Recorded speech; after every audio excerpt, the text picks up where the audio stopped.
Hi everyone! This is Carla from Shopping Apps Tips PH at welcome sa aking YouTube channel. Sa mga hindi po nakakakilala sa akin, ako po ay gumagawa ng tips and tricks about Shopee.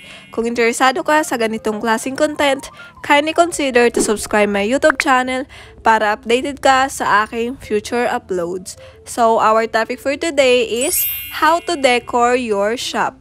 If you are interested, keep on watching! Pumunta lamang po tayo sa ating Shopee app. And then, i-click po natin ang Me button. I-click po natin ang My Shop.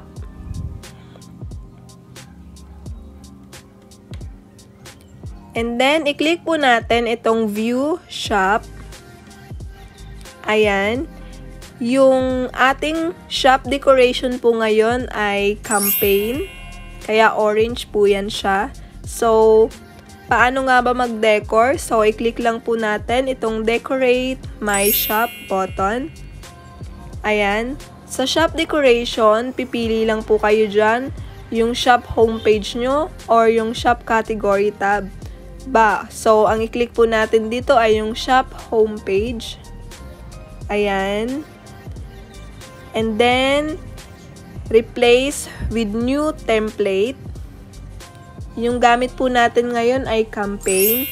So, palitan lang po natin ng beauty. Ayan.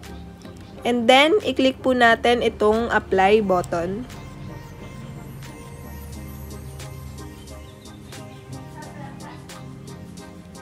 And then, ito po yung lalabas doon sa inyong shop.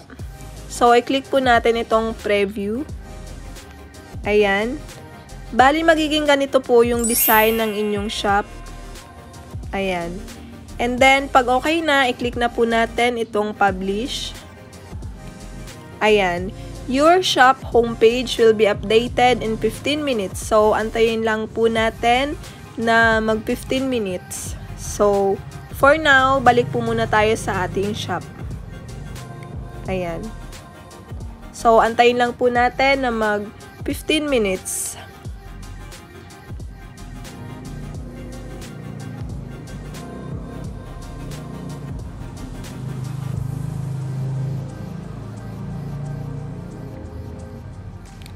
Okay, balik po tayo sa Decorate My Shop and Homepage.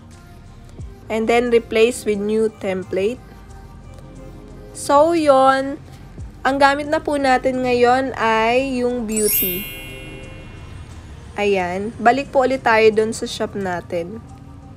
Check po natin kung nag-update na. So, hindi pa, i-refresh lang po natin.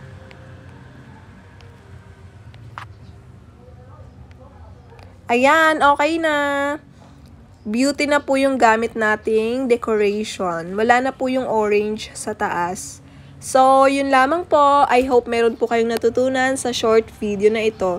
Thank you for watching. Bye-bye!